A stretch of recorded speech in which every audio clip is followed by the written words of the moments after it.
Lagi ang isog kayo. Sa mga itong katiyan, mga itong kulungan ito, gamay kayo.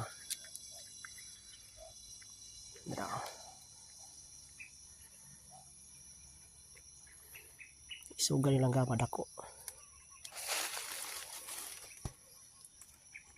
Itong ibalhin sa pikas area na po. Kasi tingog na po dito. Siya bain na po ni. Dire na po na pikas na kuha. Tumay na po siya. Okay. Gamay. Kani? Gulang-gulang na ni. Kay puti naman og mata. Puti na siya. So ako sa ning atiman sa ako ni unsay ikuan ani kay kusog yung kay tingog testingan ako og tingog gud dres palay murag piso pa kay gamay man